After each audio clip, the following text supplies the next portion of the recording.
Welcome back to New Deal Finance. Today, we're diving into the exciting and complex process of buying an existing business.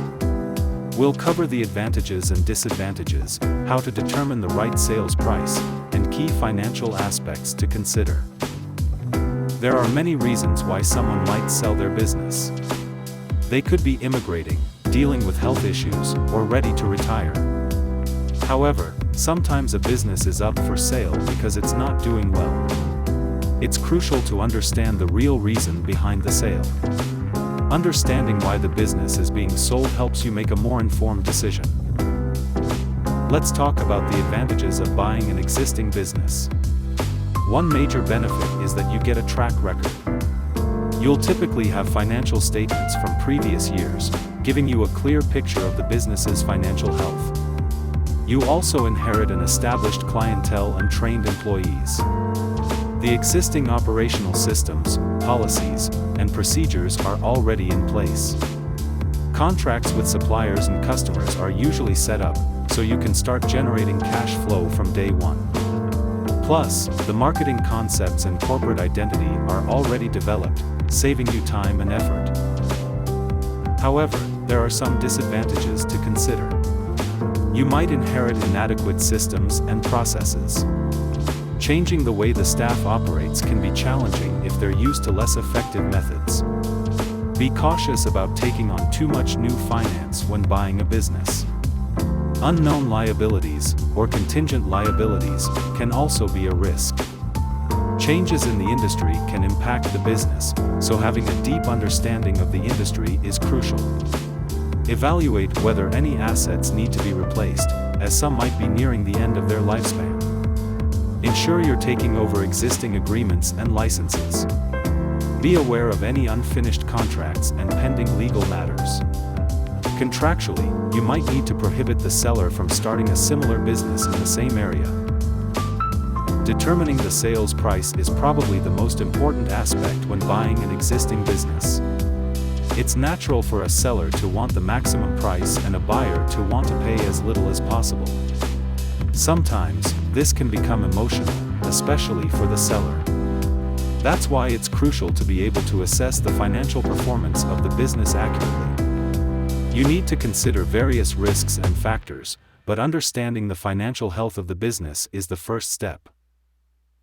Key financial ratios to consider include debt ratios, liquidity ratios, and profitability ratios.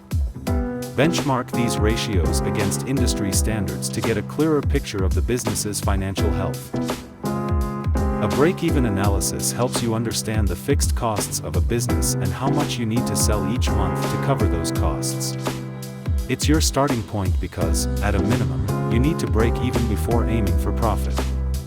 A break-even analysis takes the fixed costs of a business and looks at your variable income per unit of product or service. It helps determine how much you need to sell each month to cover your fixed costs. Understanding this helps you gauge the business's financial viability. When you buy an existing business, it's really an investment decision. You need to decide whether the potential return on investment, ROI, is sufficient for the amount of risk you're assuming. Knowing the typical ROI in the industry is crucial. For example, fuel filling stations often have low profit margins, while a specialized business like building micro-light aircraft typically has higher profit margins.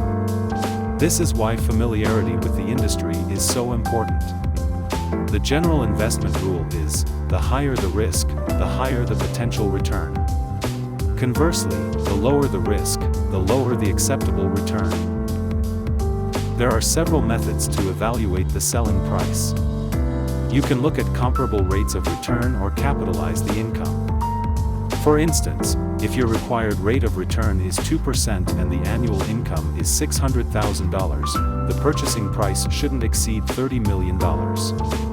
This method, called capitalization of income, is one I particularly like. You can also use more sophisticated methods like discounting future cash flows. Another simple method is the payback period, which calculates how long it will take to recover your purchase price from the business's income. Sometimes, proper financial records aren't available, or there's a lack of uniformity in how records are compiled. Use other sources of information like bank statements, customer accounts, salary and wage bills, inventory stock, and details of debtors and creditors. Also, look at what competitors are doing in terms of sales and ROI. This lack of proper records can be an opportunity to acquire a solid business at a good price. Lack of records might make the business less marketable, but if you understand the industry and the business's potential value and pitfalls, you can turn it into a profitable investment. Just like buying property, you make your money when you buy the business, not when you sell it. A steeply discounted sales price can provide an excellent return if you know the industry well. So, that's it for buying an existing business. It can be an exciting opportunity. If you liked this video, please hit the subscribe and like button, and we'll see you next time on New Deal Finance.